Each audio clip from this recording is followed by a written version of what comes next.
वृंदावन के वृक्ष को मर्म न जाने कोई, डाल डाल और पात पे श्री राधे राधे होय।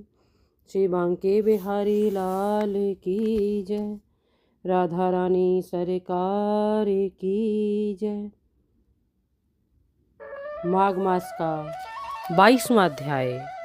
इतना कहकर भगवान अंतर ध्यान हो गए और वह ऋषि भगवान के ध्यान में लीन हो गया। तब वे देवनिधि कहने लगे कि हे महर्षि, जैसे गंगा जी में स्नान करने से मनुष्य पवित्र हो जाता है, वैसे ही भगवान की इस कथा को सुनकर मैं पवित्र हो गया। कृपया करके उस स्तोत्र को कहिए जिससे उस ब्राह्मण ने भगवान को प्रसन्न किया।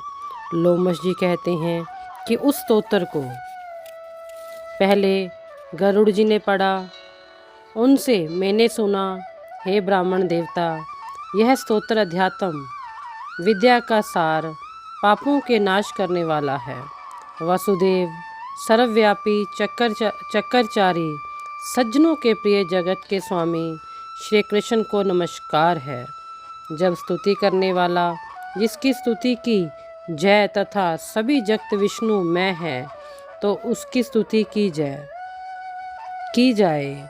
जिस भगवान के श्वास वेद हैं, फिर कौन सी स्तुति उनकी प्रसन्नता के लिए की जा सकती है। जिसको वेद नहीं जान सकते, न वाणी मन जान सकता है, उसकी स्तुति में अज्ञानी क्या कर सकता है। सारा चराचर संसार जिसकी माया से चक्कर की तरह घूम रहा है, इसी से हे प्रभु आप चक्करधारी कहलाते हो। ब्रह्मा विष्णु आप ही हो। सारे संसार को उत्पन्न करने वाले ब्रह्मा जी को भी आप उत्पन्न करने वाले हो। जब जीव शरीर को धारण करता है, तब उसको ज्ञान उत्पन्न होता है। तब सब सुखों के दाता, जो इसमें कोई संदेह नहीं है, आपसे संपूर्ण सुखों के देने वाली बुद्धि उत्पन्न होती है। आप ही 5 कर्म इंद्रियां, 5 महाभूत तथा मन के विविध भाव हो। ब्रह्मा विष्णु महादेव की कल्पना से आप संसार की कल्पना किस प्रकार करते हो। जैसे पिता पुत्री की कवियों में जो रूप शोभा देता है, उस निर्गुण विष्णु भगवान को नमस्कार करता हूँ। जिससे ज्ञान रखने से श्रुतियों में कहे हुए कर्मों को लोग करते हैं, उस पवित्र ब्रह्मा को मैं नमस्कार करता हूँ। मैं उस सतरूप हरि को, जिसको योगी लोग सब प्राणियों में आत्म स्वरूप में देखते हैं, उपासना करते हैं, जिनके हम गीत गाते हैं, यज्ञ करते हैं, उस माधव भगवान को मैं नमस्कार करता हूँ। मनुष्य को माया तथा मोह में पैदा हुए विचित्र आभास, अहंकार तथा ममता को जानकर खो देते हैं, उन भगवान को मैं नमस्कार करता हूँ। संसार में मनुष्य के मोह रूपी वायु से सदा भभकने वाली ज्वाला आपके चरण कमल की छाया पहुँचने से नहीं जलाती। जिसके स्मरण मात्र से मोह, अज्ञान, रोग, दुख दूर हो जाते हैं, उस अनंत रूप को मैं नमस्कार करता हूँ। जिसमें मिल जाने पर और किसी दूसरे की इच्छा नहीं रहती, जिसको जानकर अवधेत आत्मा को देखते हैं। यदि विष्णु शब्द का अर्थ और उसके विषय का ज्ञान एक ही होता, तो इस सत्य से हे माधव, इस संसार की माया में फंसकर तेरे ही ध्यान में रहता। यदि वेदांत दर्शन में भगवान सारे संसार में व्यापक है, तो इसी सत्य से भगवान में भरी निर्विघ्न भक्ति हो। जो बीज नहीं है, तो वही बिना बीज के स्वयं विद्यमान है। सो वह विष्णु भगवान ज्ञान रूपी रंग से हमारे बीज के टुकड़े टुकड़े को, जो सृष्टि स्थिति और लय के लिए ब्रह्मा विष्णु महेश 3 रूप धारण करते हैं और कार्य में सत, रज और तम इन तीनों गुणों में विद्यमान है, वह भगवान मुझ पर प्रसन्न हो।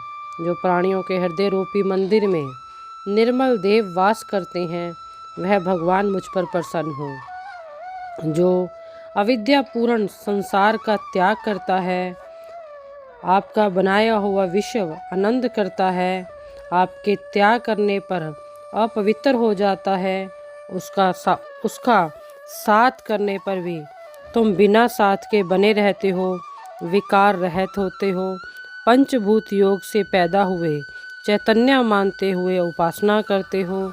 जैन लोग आपको शरीर का परिणाम मानते हैं और सांख्यवादी तुम्ही को प्रकृति से परे पुरुष मानकर ध्यान करते हैं।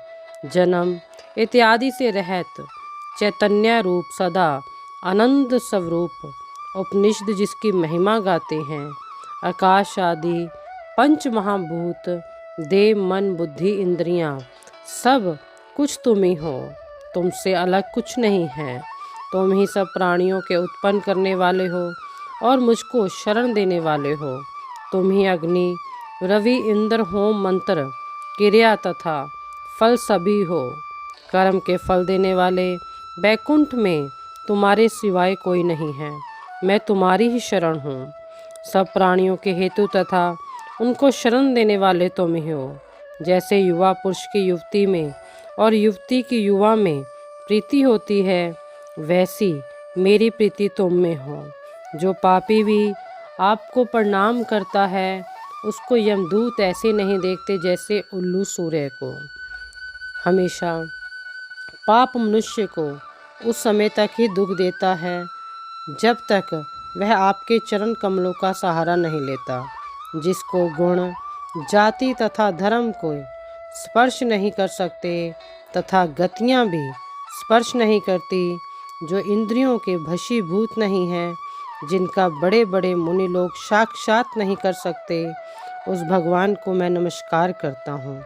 जितने ज्ञान रूपी सुंदर गुण हैं, जिन्हों में सुख स्वरूप मोक्ष रूपी लक्ष्मी का आलिंगन किया, जिन्होंने आत्म स्वरूप सुख भोगा है और जिन्होंने ध्यान रूप से मृत्यु को वश में कर लिया है, ऐसे मुनियों से सेवित भगवान को मैं नमस्कार करता हूँ।